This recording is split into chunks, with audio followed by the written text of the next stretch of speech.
Belle Dingle's life has been anything but peaceful lately, and the presence of Tom King has pushed her to her limits. Despite Tom keeping a low profile around the village, Belle can't shake the trauma he's left behind. The abuse she suffered at his hands, long before they were even married, has scarred her deeply. Her only solace has been confiding in Charity, her cousin, hoping to find some comfort by revealing the truth. Charity listens, as Belle recounts the emotional manipulation, the cruelty that Tom inflicted on her during their relationship. Belle's heart aches from the memories, but the pain is compounded by knowing that her brother Cain is now aware of Tom's crimes. Cain's anger is a ticking time bomb, and while Tom is smart enough to stay away from the Dingles for now, Belle knows it's only a matter of time before he resurfaces, making her uneasy at every turn. Though Tom may be out of sight, he certainly isn't out of Belle's mind. His promise to stay in her life hangs over her like a dark cloud, an ever-present reminder that she can't fully escape him. Worse still, Tom's influence has reached beyond Belle, ensnaring Amelia Spencer in his web of lies. Amelia, with her trusting nature, has become yet another victim of Tom's manipulation, oblivious to the truth that Belle and others are trying to make her see. Despite the numerous warnings from those around her, Amelia clings to the belief that Tom is not the villain he's been painted as. Belle watches helplessly, knowing that Tom is poisoning Amelia's mind against her, and the frustration of being unable to protect her friend gnaws at her soul. The tension escalates when Belle receives an unexpected phone call from Kim Tate, her former landlady.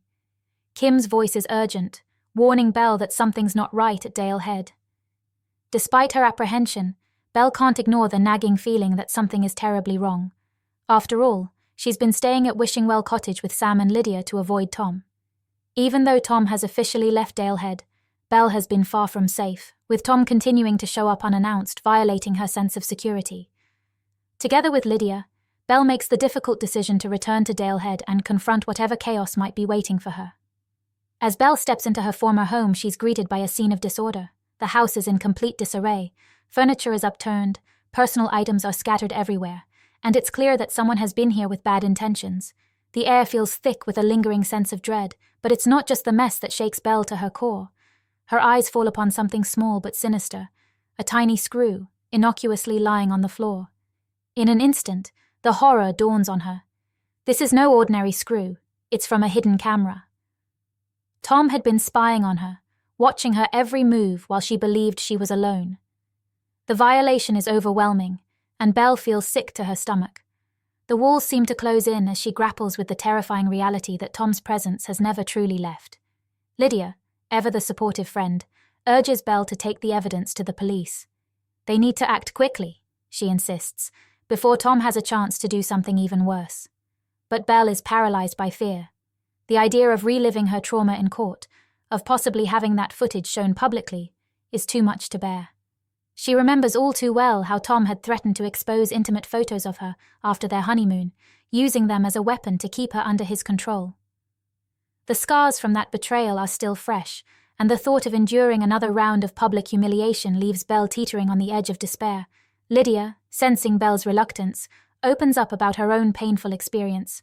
She speaks softly, yet firmly, recounting the time when she had to report her own assault to the authorities. It had been one of the hardest things she had ever done, but it was a necessary step toward reclaiming her life.